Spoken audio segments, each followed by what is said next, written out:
బల్లిలుగా ఎవరు ఉన్నారు అంటే యేసు ప్రభువు ఉన్నాడు. ఆ యొక్క బల్లిలో నుండి ఎవరు వచ్చారు అంటే ద్రాక్ష తీగలు అనే 120 మంది క్రైస్తవ సంఘం ఏర్పాటైంది.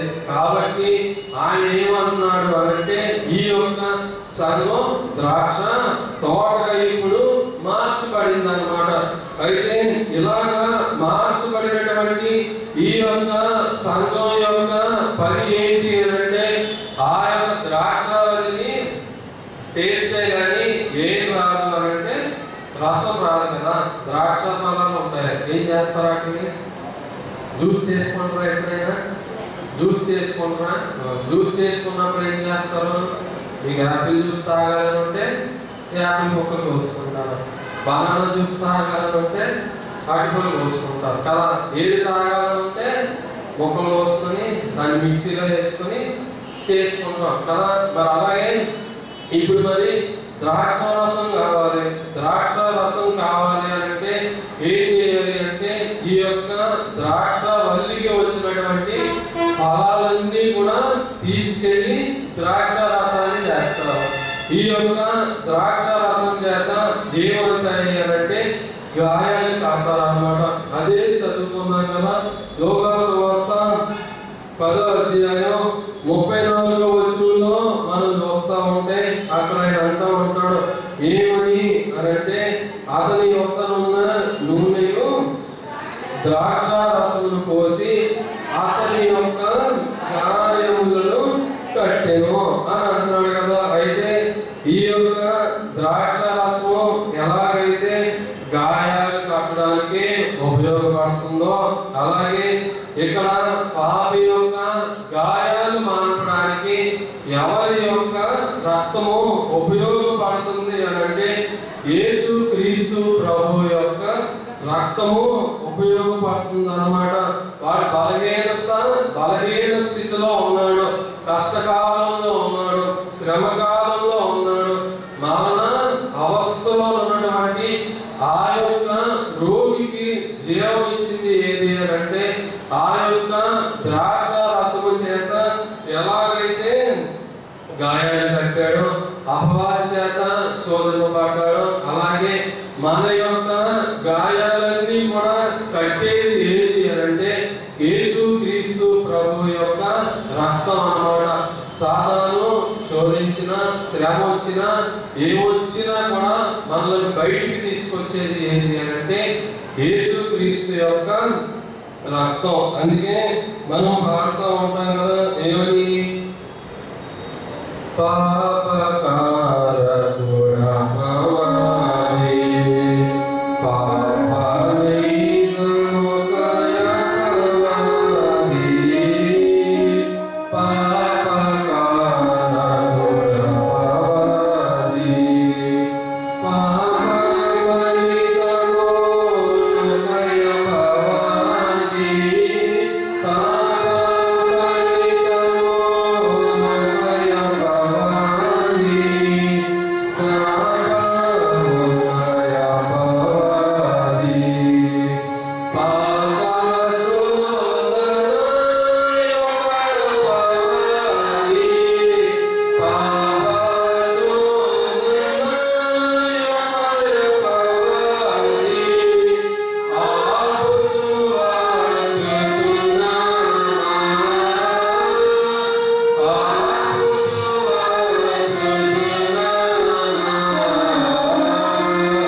మనలను బయటికి రప్పించేది ఏది అని అంటే ద్రాక్ష రసం అన్నమాట. అంటే ఒకప్పుడు మన కష్టాలు, మన శ్రమ, మన బాధ, మన వ్యాధి ఇవన్నీ కూడా ఎవరి దగ్గరికి వస్తే తొలగని అంటే యేసు ప్రభు దగ్గరికి వస్తే తొలగని. అలా తొలగని కాబట్టి మనము ఏం చేశాము అంటే యేసు ప్రభు నన్ను రక్షించాడు కాబట్టి ఆయన నామాన్ని నేను ధరిస్తాను. యేసు ప్రభు నా మరణ స్థితిలో నుండి నన్ను బయటికి తీసుకొచ్చాడు కాబట్టి ఆయన నామాన్ని నేను ధరిస్తాను అని చెప్పి ఏం తీసుకుంటామంటే బాప్తిసం తీసుకున్నాం కదా. ఇలా బాప్తిసం తీసుకున్నప్పుడు ఏమవుతుంది అంటే ఈ యొక్క ద్రాక్ష రసములకు మనము అర్హులం అవుతున్నాం కదా. ఎలాగైతే అర్హులం అవుతున్నామో దీని ద్వారా ఏమవుతుంది అంటే ఈ యొక్క పాపంలో ఉన్నటువంటి సంఘం యొక్క గాయాలన్నీ కూడా ఎవరు ఇప్పుడు కడుతున్నారు అంటే యేసుక్రీస్తు ప్రభు కడుతున్నాడు అన్నమాట.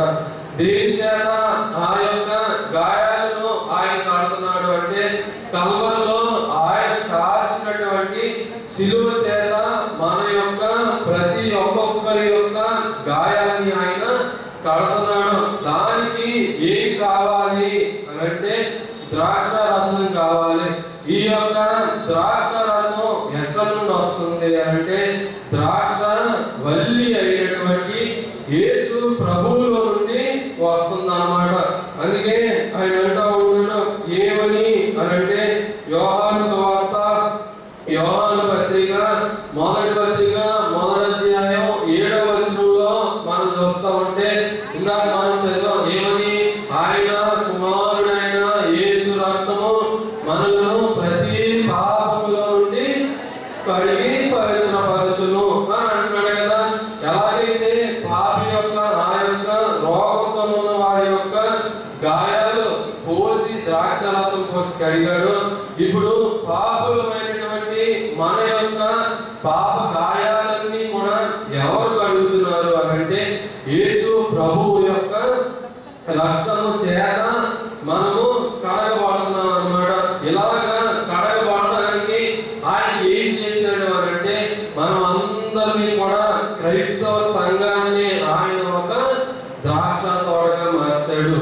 కాబట్టి ఈ యొక్క ద్రాక్ష తోటగా మార్చినటువంటి ఆయన ఇంకొక స్థితి అంటున్నాడు. ఏంటి ఇంకొక స్థితిలోనికి మనకు చేర్చడము అని అంటే ఈ యొక్క రక్షణ కొరకైనటువంటి స్థితి అనగా ద్రాక్ష రసం ఎప్పుడైతే ఆ యొక్క పాపి యొక్క గాయం మీద పడిందో పడగానే వారి యొక్క గాయాలు ఆయన కడిగాడు అంటే రక్షించాడు. రక్షణ స్థితిలోనికి మనలను తీసుకొచ్చేది ఏది అంటే ద్రాక్ష రసం అన్నమాట. అందుకే ఆయన అంటున్నాడు మన యొక్క ద్రాక్ష తోటలో అని చెప్పి ఆయన చెప్తున్నాడు. అయితే మరి ఈ యొక్క ద్రాక్ష రసము గురించి కానీ ఇంకా మనం చూసుకుంటా ఉంటే ఆయన అంటున్నాడు ఏమని అని అంటున్నాడు అని అంటే యోహాను సువార్త 6వ అధ్యాయం 53వ వచనంలో మనం చూస్తే అక్కడ ఒక మాట కనబడుతూ ఉంటుంది. ఏమని అంటే మీరు మనిషి కుమారుని శరీరం తిని ఆయన రక్తము త్రాగితేనే కానీ మీరు జీవము గలవారు కాదు అని అంటున్నాడు. 56వ వచనంలో కూడా అంటాడు ఏమని నా శరీరం తిని నా రక్తము త్రాగవాడు నాయనను నేను వారి అందులో నిలిచి ఉండము అని అంటున్నాడు. అయితే మరి ఇక్కడ చూస్తూ ఉంటే ఆయన రక్తము త్రాగితేనే కానీ మీలో ఎవరు జీవము గలవారు కాదు అని అంటున్నాడు. మరి ఈ యొక్క రక్తము మనకి కావాలి అని అంటే ద్రాక్ష రసములకు సూచన అయినటువంటి రక్తం. అందుకే కదా మేడగది మీద ఆయన అంటాడు కదా ఏమని ఇదిగో ఒక పాత్ర పట్టుకొని కృతజ్ఞతాస్తుతులు చెల్లించి అనేకుల కొరకు చిందింపబడుచున్న నిబంధన రక్తము దీనిలోని మీరు తాగితేనే కానీ నాతో మీకు పాలు లేదు అని అంటున్నాడు కదా.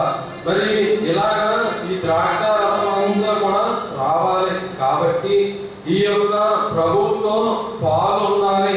ఆ యొక్క పాలు మనకి సంపాదించి పెట్టేది ఏది అంటే ప్రభువు యొక్క శరీర రక్తం. ఈ యొక్క శరీరాత్మ మనం ఎప్పుడైతే అందుకుంటా ఉంటామో అప్పుడు మనం ఏమవుతాము అంటే నిజమైనటువంటి ద్రాక్ష వల్లిలో నుండి వచ్చిన నిజమైన ద్రాక్ష తీగ మనం అవ్వాలి అని అంటే ఏం కావాలి మనకు అని అంటే ఆ ద్రాక్ష వల్లిలో నుండి వచ్చినటువంటి ద్రాక్ష రసము మనకి లేకపోతే ఏం కాలేము అని అంటే నిజమైన ద్రాక్ష తీగల మనం కాలేము. అందుకే కదా పాడుతూ ఉంటాం కదా ఏమని గానుగలో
ఆ ద్రాక్ష రసం అందుకున్నంత కాలం కూడా మనం ఎవరిలో ఉంటామంటే ప్రభువులో ఉంటాం కదా. ప్రభువులో ఉన్నంత కాలం కూడా ఆయనలో ఉన్నంత కాలం కూడా ఇశ్రాయేలు జనాంగం ఎలాగైతే వృద్ధిలోకి వచ్చారో ఇప్పుడు మనం కూడా ఆయనలో ఉన్నంత కాలం కూడా ఏమవుతుంది అంటే వృద్ధిలోకి వస్తాం అన్నమాట. ఎప్పుడైతే దేవుణ్ణి విడిచిపెట్టి లోకం వైపు మనం ఎప్పుడైతే తిరుగుతామో అప్పుడు ఆయన ఏం చేస్తాడు అంటే పని తీగే అని చెప్పి ఏం చేస్తాడు అంటే బయట పారేస్తాడు అనమాట. పాలు వేస్తావా? ఇప్పుడు తగ్గిపోయినాయి కదా. ఇది వరకు బోల్ పాలు వేసేవాళ్ళు, పక్క దొడ్లంతా దోసకాయ పాలు వేసేవాళ్ళు మేము కూడా. తర్వాత మానేసాం. అయితే పాలు వేసినప్పుడు ఏం చేస్తాం? పందిరి కడతాం కదా. పందిరి కట్టినప్పుడు ఏం చేస్తాం? ఆ మొక్క పాకే కొద్ది దాంతో పాటు పిచ్చి మొక్కలు వస్తాయి కదా. ఆ పిచ్చి మొక్కలు వచ్చినాయి కదా అని చెప్పి ఏం చేస్తాం? ఆ మొక్కలను తీసి పక్కన పాడేస్తాం. మరి ఇప్పుడు మన పాదులో ఉన్నంత కాలం కూడా ఆ మొక్క పిచ్చిదైనా కూడా ఏముంటుంది? దానికి జీవం ఉంటుంది, ఎదుగుదల ఉంటుంది కదా. దీనికి పోసే నీరు కూడా ఆ పిచ్చి పాలు తాగి అవసరం లేని పాలు అనుకున్నాను. పిచ్చి పాలు ఎందుకు? అవసరం లేని పాలు పీల్చుకొని ఏమవుతుంది అంటే వృద్ధవుతా ఉంటుంది కదా. అయితే మనం ఎప్పుడైతే దానిని అనవసరం అని పీకి పక్కన పాడేస్తామో అప్పుడు ఏమవుతుంది? అది ఎండిపోతుంది కదా. అలాగే మనకు గుడి వచ్చినా రాకపోయినా, విశ్వాస స్థితిలో ఎదిగినా ఎదగకపోయినా ఎవరి దగ్గర ఉండాలి అంటే యేసు ప్రభు యొక్క ఉన్నంతకాలం కూడా ఆయన వృద్ధిస్తాడు. ఎప్పుడైతే ఇంకా వృద్ధిస్తున్నాడు కదా అని చెప్పి 2 రోజులకు ఒకసారి వెళ్తున్నాను కదా అని చెప్పి నెలకు ఒకసారి వెళ్దాం అని చెప్పి ఏం చేస్తాం? తగ్గిస్తాం కదా. వారం వృద్ధి ఇచ్చేదాకా వారం ఖాళీ చేసుకొని మరీ వస్తాం కదా. వస్తాం వృద్ధి ఇస్తాడు. ఏమవుతుంది అప్పుడు? 4 వారాలు కాస్త 3 వారాలుగా మారిపోతుంది. ఎందుకు? టైం ఎక్కడండి రావడానికి, పనుల్లో బిజీ అయిపోయాం అంటాం. కానీ అంటాం పని చేసుకుంటా వెళ్ళిపోతాం కదా. ఇంకా వృద్ధి ఇస్తాడు దేవుడు. 3 వారాలు వస్తున్నాడు కదా. ఇంకా 3 వారాలు కాస్త ఇంకా వృద్ధి చేశాడు కదా అని ఏం చేస్తాం? 3 కాస్త 2 అయిపోతుంది. తర్వాత ఇంకా వృద్ధిలోకి వచ్చాం కదా అని ఆ 2 కాస్త 1 అయిపోతుంది.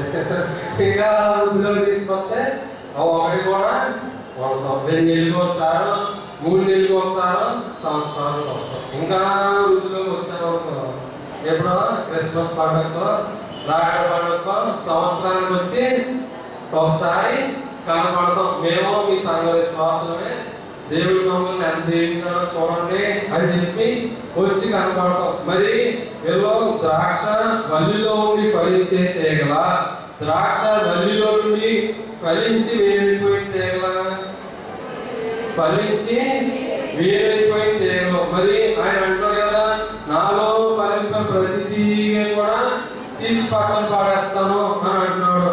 మరి ఇప్పుడు మనం అంత వృద్ధి కలిగి చేస్తున్నాడు కదా దేవుడు అని చెప్పి ఆ వృద్ధిని చూసుకుంటూ ఎవరిని వదిలిపెడుతున్నావు అంటే దేవుడు వదిలిపెట్టేస్తున్నాం. ఇశ్రాయేలు జనాంగం కూడా అదే కదా అన్నాడు ఆయన. వారిని వృద్ధి కలుగు చేసే కొలది కూడా వారు, ఫలించే కొలది కూడా వారు దేవతా స్తంభాలను బలిపీఠాలను వారు హెచ్చుగా వృద్ధి చేసుకుంటూ వచ్చిరి అని అంటున్నాడు. మరి ఇప్పుడు అలాగా మనం కూడా వృద్ధి చేస్తున్నాడు కదా అని దేవుణ్ణి విడిచిపెట్టేస్తే ఏమవుతుంది అంటే ఏదో చెప్పుకున్నాం కదా, అందులో ఉన్నంతకాలం కూడా ఆ నీరు తాగి పిచ్చిపారు ఎలాగైతే పెరుగుతుందో మనకు అవసరం లేదు అని అనుకుంటాం. ఏం చేస్తాం? ఎంత పెద్ద పవర్గా ఎదిగినా కూడా దీనికి అనవసరం అని అంటే తీసి పక్కన పెడేస్తాం. అలాగే దేవుడు మనకి ఎంత వృద్ధి కలగజేసినా కూడా దేవుడికి మనం దూరం అయిపోతా ఉంటే ఇంకేదో నాకు అనవసరం. సొంత కోరుకున్న జనాన్ని ఆయన ఏం చేశాడు? ఇశ్రాయేలు జనాంగాన్ని కోరుకున్నాడు కదా, కోరుకొని ఎంత వృద్ధి చేశాడు. వృద్ధి చేసి ఇంకా నాకు వెళ్ళొద్దు అని చెప్పి దేవుడు కోరుకున్నాడు. ఆయన క్రైస్తవ సంఘాన్ని ఆయన కోరుకున్నాడు. వృద్ధించినవాడు ఎవరు? కోరుకున్నవాడు ఎవరు? దేవుడు. తీసేసినవాడు ఎవరు? అయ్యో సందేహపడతారు. చూడండి, ఓషియా గ్రంథంలోనే మనకు ఆ మాటలు కనబడుతూ ఉంటాయి. 10వ అధ్యాయం మనం వస్తూ ఉంటే అక్కడ ఆయన అంటాడు ఏమని అంటే 8వ వచనంలో అంటాడు ఆయన ఏమని, ఇశ్రాయేలు వారి పాప స్వరూపమైన అవేములు ఉన్నత స్థలములు దైవములు ముందు చెట్లను కంపెనీలు వారి బలిపీఠముల మీద పెరుగును, పర్వతములను చూచి మమ్మును మరుగు చేయడనియో, కొండలను చూచి నా మీద పడుతుందనియో వారు చెప్పిదురు అని అంటున్నాడు. అలాగే ఆయన అంటాడు 10వ వచనంలో అంటాడు ఏమని, నా ఇష్ట ప్రకారం నేను వారిని శిక్షించును, వారు చేసిన 2 దోష క్రియలను నేను వారి మీద బంధించి అన్యజనులు వారు కూడి వారి మీదకి వద్దురు అని అంటున్నాడు. అక్కడ వృద్ధించినోడు దేవుడే.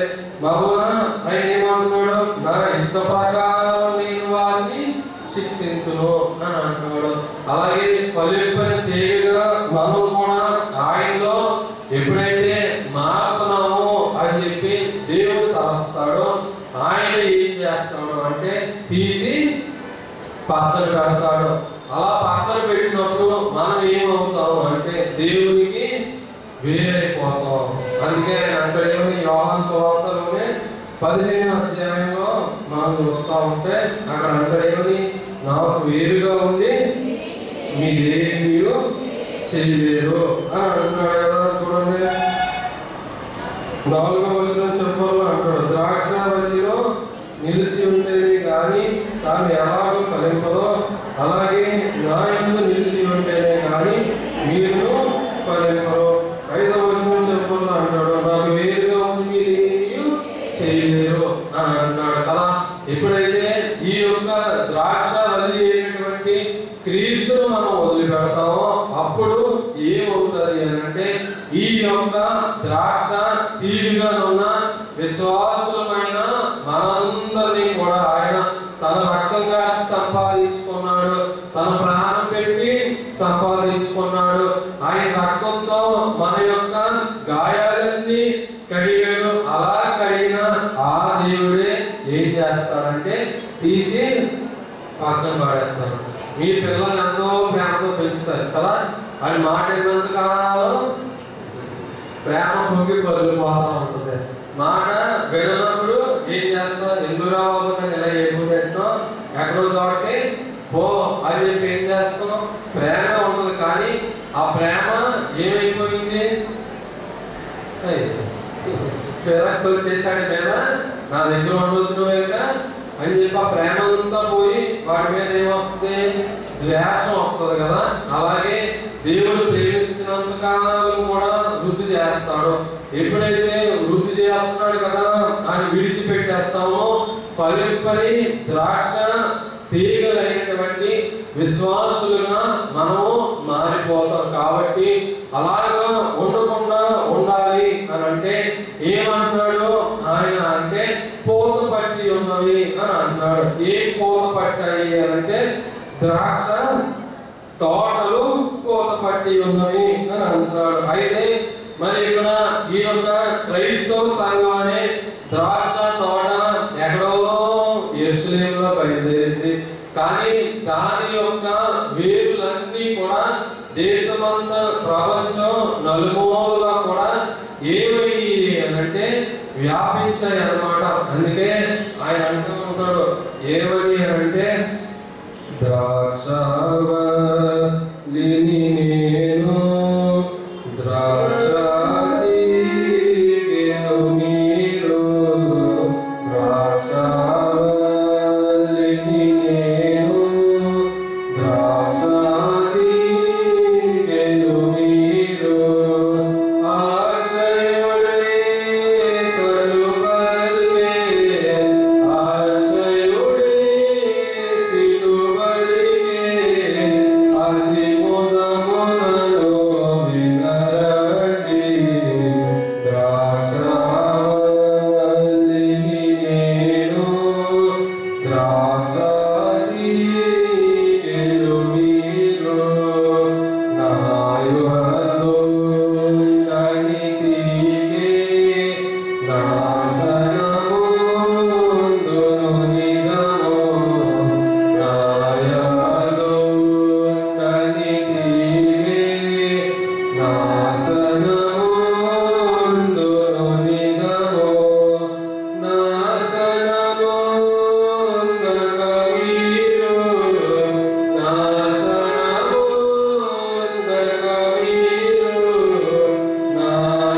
నాయందుండి ఫలింప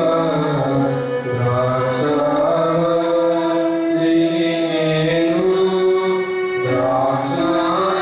ద్రాక్షాతీగెను మీరు.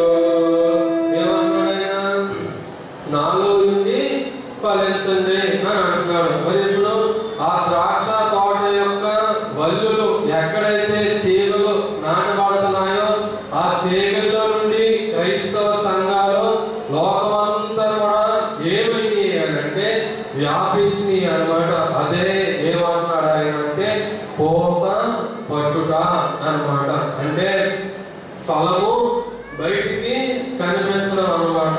చెట్టు నాటుతాం, అది ఎదుగుతుంది. ఏం చేస్తాం దాన్ని? ఏం చేస్తాం దాన్ని? మొక్కలు పెంచలేదు ఎప్పుడు. ఇప్పుడు అంటే తగ్గిపోయి ఇది వరకు ఇంటి చుట్టూ మొక్కలు పూల కుండీలు వేసావు కదా. సరే పూల మొక్కలు వేసారు అనుకో, ఏం చేస్తాం దాన్ని? మాట్లాడే బోర్ కొట్టించేస్తున్నానా ఎక్కువ చెప్పేసి? అదే నాకు అనుకున్నాం కదా, బోర్ కొట్టేస్తే అక్కడతో మాట్లాడుకుంటావా అని చెప్పని. ఇది కూడా మొదలు అన్నమాట. విన్నట్టు అనిపిస్తుంది కానీ వినరు. స్కూల్లో పాఠాలు ఎలాగా ఎక్కువసేపు చెప్తే చెవులు ఎలా ఉంటాయి వాళ్ళందరూ వస్తారు కానీ బొమ్మలోకి ఏమి వెళ్ళం. అలాగే ఎక్కువ చెప్పేసినట్టు ఉన్నాను కదా. నా వంద చూస్తున్నారు కానీ బొమ్మలోకి వెళ్తుందా?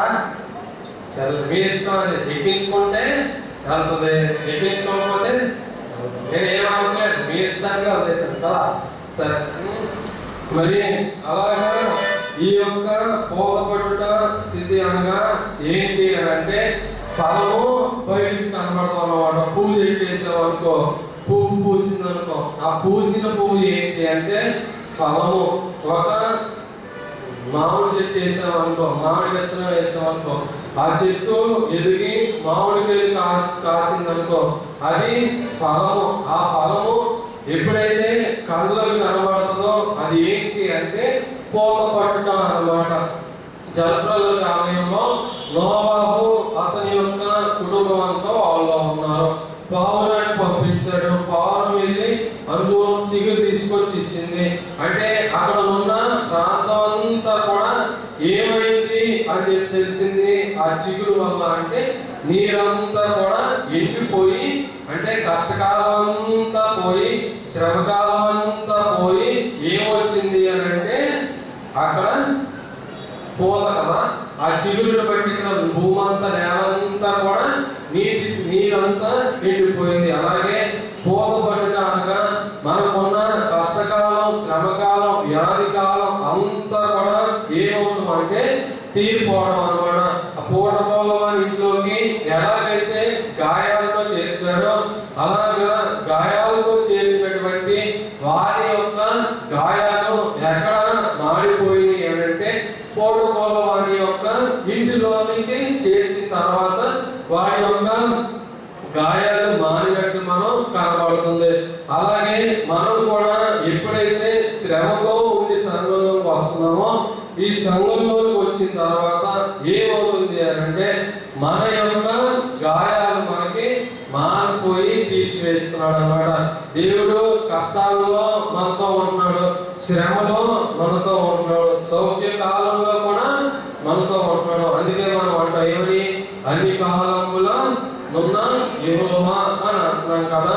అలాగే మన కష్టం అంతా పోయి ఏం బయటికి కనబడుతుంది అని అంటే మన యొక్క సౌఖ్యము బయటికి కనబడుతుంది అన్నమాట. ఇలాగా బయటికి కనబడటాన్ని ఆయన అంటూ ఉంటాడు. ఏంటి అని అంటే ఆయన నాటినటువంటి ఈ యొక్క తోటను తన కుడి చేతితో ఆయన ఏం చేస్తున్నాడు అంటే కాస్తున్నాడు అన్నమాట. చూడండి, దావీదు అంటూ ఉంటాడు 80వ కీర్తన మనం చూస్తూ ఉంటే 15వ వచనంలో ఆయన అంటాడు ఏమని, నీ కుడి చేయి నాటిన మొక్కను కాయము, నీ కొరకు నువ్వు ఏర్పరచుకున్న కొమ్మను కాయము అని అంటున్నాడు. ఆయన ఏర్పాటు చేసుకున్నాడు. ఏర్పాటు చేయబడినటువంటి దానిలో మనం ఉన్నాం.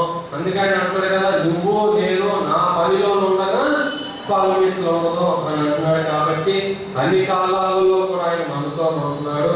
మన కష్టంలో మనతో ఉన్నాడు, మన శ్రమలో మనతో నుండి ఆయన ఏం చేస్తున్నాడు అంటే మనకు ఫలమును ఆయన అనుగ్రహిస్తున్నాడు. కాబట్టి ఆ యొక్క ఫలములను చూస్తూ ఆ ఫలములు అందుకుంటూ ఆయనలో ఇంకనూ వృద్ధిలోనికి రాగలిగే కృప కూడి వచ్చిన మనందరికీ ఏం చెప్పుకున్నాం, ద్రాక్ష మన యొక్క ద్రాక్ష తోటలో పూల పట్టి ఉన్నాయి. కాబట్టి అవి ఎలాగైతే ఫలం ఇస్తుందో మనం కూడా ఆయనలో ఫలమిచ్చే చెట్లుగా ఉండగలిగే కృప కూడి వచ్చిన మనందరికీ ప్రభువు వేడుక అనుగ్రహించును గాక.